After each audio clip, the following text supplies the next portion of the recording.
Assalamualaikum warahmatullahi wabarakatuh. Apa kabar semuanya? Jangan lupa mampir ke channel saya yang isinya itu kebanyakan hanya tugas-tugas dari kampus. Jangan lupa ya mampir ke channel Citra Nurwahyunita dan jangan lupa untuk like, comment, share, and subscribe di channel saya. Sekian, wassalamualaikum warahmatullahi wabarakatuh. Dadah. Assalamualaikum warahmatullahi wabarakatuh. Waalaikumsalam warahmatullahi wabarakatuh. Perkenalkan, nama saya Citra Nurwahyunita dari kelas Mazawa semester 6. Pada kesempatan kali ini saya akan sedikit menjelaskan materi mengenai konsep mustahil dalam Islam, di mana tugas ini nanti untuk memenuhi tugas ujian tengah semester dari mata kuliah pemberdayaan dan pengembangan zakat yang diampu oleh Bapak Khairul Daraji. Langsung saja ke pembahasan yang pertama, yaitu mengenai konsep mustahil dalam Islam. Tapi dalam penjelasan kali ini saya akan menjelaskan terlebih dahulu mengenai pengertian zakat atau lingkup-lingkup mengenai zakat. Zakat itu merupakan rukun Islam yang keberapa? Nah, yang ketiga. Zakat itu merupakan bagian dari sedekah wajib. Setiap orang muslim itu wajib menunaikan zakat, entah yang miskin ataupun yang kaya.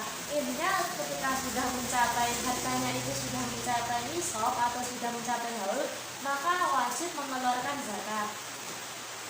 Membayar zakat itu dapat didefinisikan untuk membersihkan dan menyucikan diri dari kotoran jiwa. Karena dalam harta yang kita miliki atau kita dapatkan ada hak milik orang lain.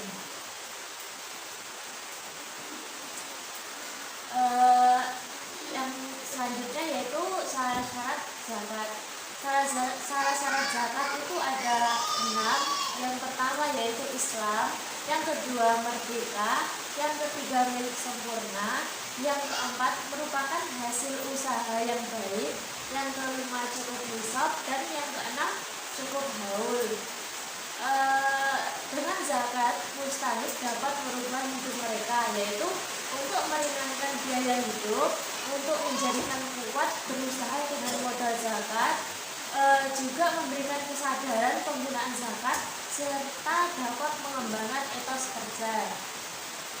Adapun unsur-unsur zakat itu ada 4. Yang pertama adanya muzaki. Muzaki itu bisa berarti orang yang berzakat. Yang kedua, harta yang wajib dizakati. Jadi ketika berzakat itu harus ada harta yang kita zakatkan. Yang keempat, adanya mustahik. Mustahik itu yaitu orang yang menerima zakat. Yang keempat yaitu amil. Amil itu orang yang bertugas dalam pengumpulan dan pendistribusian zakat. Nah, yang kedua, dalam pembahasan kedua kali ini langsung saja kita menuju ke konsep mustahil dalam Islam. Saya jelaskan dulu apa sih yang dimaksud dengan mustahil. Mustahil yaitu orang yang menerima zakat atau penerima zakat. Ini orang yang berhak menerima zakat.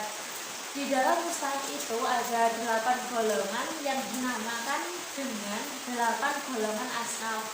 Adapun 8 golongan asnaf itu meliputi fakir, miskin, amil, mu'alaf, terus rikob atau budak yang diperdagangkan, lalu ada ghorim. Ghorim itu orang yang berhutang, lalu fisabilillah dan ibnu sabil. Langsung saja ke pembahasan yang pertama, yaitu mengenai fakir. Fakir itu yaitu orang yang penghasilannya tidak dapat memenuhi kebutuhan pokok, atau orang yang mempunyai harta namun kurang dari nisab zakat. Orang tersebut itu mempunyai harta namun dalam kehidupan sehari-hari beliau itu tidak cukup untuk memenuhi kebutuhannya atau tidak cukup untuk memenuhi kebutuhan sehari-hari. Nah, yang kedua yaitu miskin.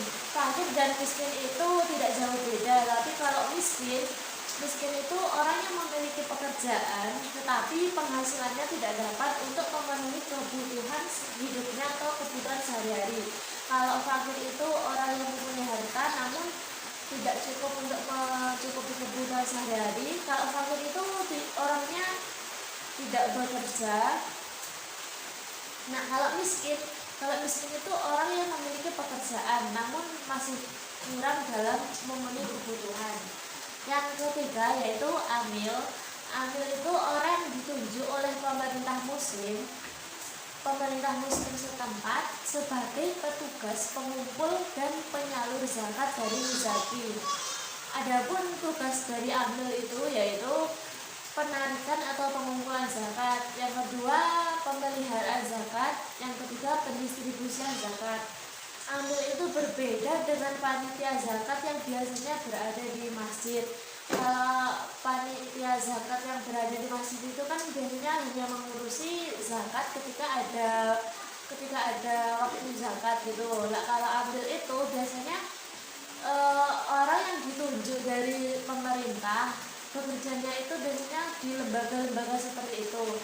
Makanya kalau amil itu termasuk dalam golongan 8 asnaf, kalau panitia zakat itu tidak, jadi beda ya. Yang keempat yaitu mu'alaf. Mu'alaf itu apa? Mu'alaf, ada yang tahu? Ya, mu'alaf itu orang yang baru masuk Islam. Kenapa kok bisa masuk dalam 8 golongan asnaf? Karena untuk mengokohkan dan menguatkan keislaman dan pendirian mereka.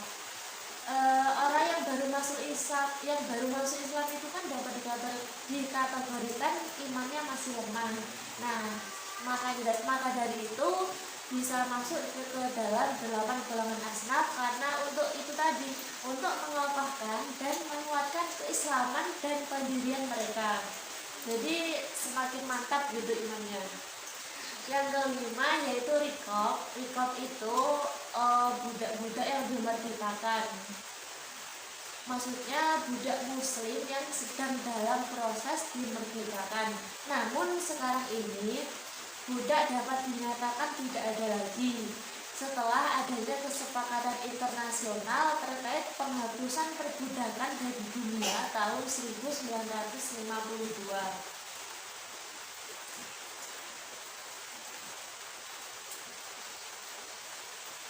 Yang keenam yaitu gharim.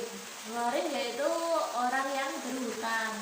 Ada beberapa macam, diantaranya orang yang mempunyai tanggungan denda atau hutang yang harus dipenuhi.